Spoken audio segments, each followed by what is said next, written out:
Peoples party نے 27ویں ترمیم میں 3 نکات کی حمایت کر دی ہے۔ بلاول بھٹو کا آرٹیکل 243 سمیت آئینی عدالت قائم اور جوڈیشل کمیشن کے فورم سے ججز کے تبادلے کی ترامیم پر حکومت کا ساتھ دینے کا اعلان۔ NFC ایوارڈ کے تحت صوبے کے شیئر پر کسی قسم کا سمجھوتا نہیں کیا جائے گا۔ پیپلز پارٹی کی سینٹرل ایگزیکٹو کمیٹی اجلاس کے بعد پارٹی چیئرمین نے یہ بھی واضح کر دیا کہ حکومت نے بلدیاتی نظام سے متعلق کسی ترمیم پر کوئی بات نہیں کی۔ صوبہ سندھ کا بلدیاتی نظام پورے ملک میں سب سے مضبوط اور خود مختار قرار دے دیا۔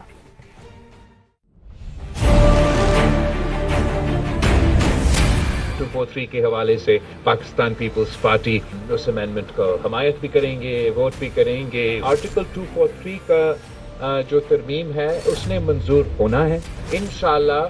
وہ constitutional court along with other provisions of the Charter of Democracy وہ بھی منظور ہوگا، اور جو ٹرانسفر آف ججز کے سوال ہے with the votes of the incoming and outgoing Chief Justice along with the Judicial Commission، اس کا بھی اگر نون لیگ یہ پروپوزل مانتا ہے یہ بھی منظور ہو جائے گا۔ اس لیے پاکستان پیپلز پارٹی کے ووٹس کے ساتھ صوبے کے جو NFC ایوارڈ کے مطابق شیئر ہے وہ بڑھ سکتا ہے، کم نہیں ہو سکتا، اس کا تحفظ پاکستان پیپلز پارٹی کریں گے۔ تو جب تک ہم اس پارلیمان میں ہیں اور یا وہ کہیں اور سے 2/3 کا بندوبست کر لیں، باقی جو بھی وفاق کے معاشی مشکلات ہوں گے ہم چاہیں گے کہ وہ معاشی مشکلات سے نکلے، مگر وہ ان کو حقائق پہ ہم سے بات کرنا پڑے گا۔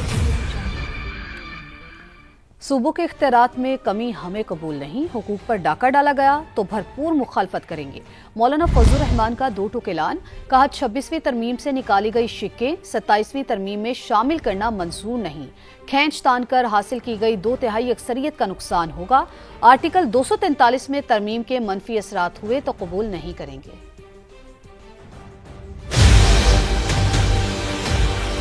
اب تک کوئی مسودہ اس حوالے سے منظر عام پہ نہیں آیا حکومت کی طرف سے۔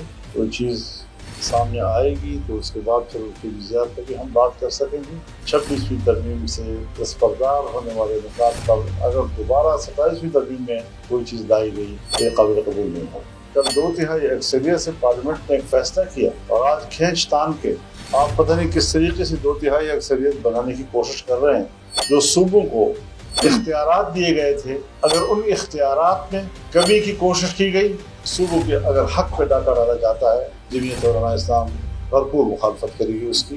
243 آرٹیکل اس میں ترمیم، کیا آپ اس کی حمایت کریں گے یا مخالفت؟ ہم نے اس کو 2 حوالوں سے دیکھنا ہے، ملک کے اوپر، ملک کی سیاست کے اوپر، آئین کے اوپر، جمہوریت کے اوپر اس کے منفی اثرات پڑتے ہیں تو ہمیں قبول نہیں ہوگا۔ اگر اس میں کوئی انتظامی قسم کی باتیں ہیں اور صرف انتظامی قسم کی باتیں، تو انتظامی چیزیں جو ہیں وہ ملک میں چلتی رہتی ہیں۔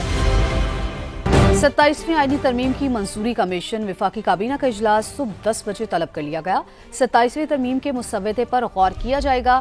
وزیر قانون کابینہ اراکین کو ترمیم کے اہم نکات پر اعتماد ملیں گے۔ کابینہ اراکین کو اتحادیوں کی تجاویز سے بھی آگاہ کیا جائے گا۔ وزیر اعظم شہباز شریف باکو سے ویڈیو لنک کے ذریعے کابینہ اجلاس کی صدارت کریں گے۔ وفاقی کابینہ سے منظوری کے بعد آئینی ترمیم کا مسودہ سینٹ میں پیش کیے جانے کا امکان ہے۔ اور 27ویں آئینی ترمیم کی منظوری کے لیے حکومت کا JUI سے رابطہ، PTI سے بھی حمایت مانگ لی۔ تحریک انصاف نے حکومتی مطالبہ محمود اچکزئی کو قائد حزب اختلاف بنانے سے مشروط کر دیا۔ JUI کے سربراہ مولانا فضل الرحمان نے بھی مجوزہ ترمیم کا تحریری مسودہ مانگ لیا۔ وزیر اعظم نے نائب وزیر اعظم اسحاق ڈار کو 27ویں ترمیم کے حوالے سے اہم ذمہ داریاں سونپتے ہوئے پیپلز پارٹی کے ساتھ رابطے میں رہنے کی ہدایت کی ہے۔ تحریک انصاف کے بیرسٹر علی ظفر نے مجوزہ 27ویں آئینی ترمیم کے خلاف سپریم کورٹ کا دروازہ کھٹکھٹا دیا۔ آئینی درخواست آرٹیکل 184(3) کے تحت دائر آئینی درخواست میں اپنا موقف اپنایا کہ عدالتی جائزے کے اختیارات کو ختم، معطل یا متوازی نظام سے تبدیل نہیں کیا جا سکتا۔ عدالتی جائزے کے اختیارات آئین کا بنیادی ستون ہے۔ مجوزہ ترمیم سے عدالتی نظام مفلوج اور عدالتیں غیر مؤثر ہو جائیں گی۔ میڈیا سے بات کرتے ہوئے بیرسٹر علی ظفر نے 27ویں ترمیم کو آئین کے خلاف چھپی سازش قرار دیا۔ بولے پیپلز پارٹی صرف نورا کشتی کر رہی ہے۔ یہ ایک چھپی ہوئی سازش ہے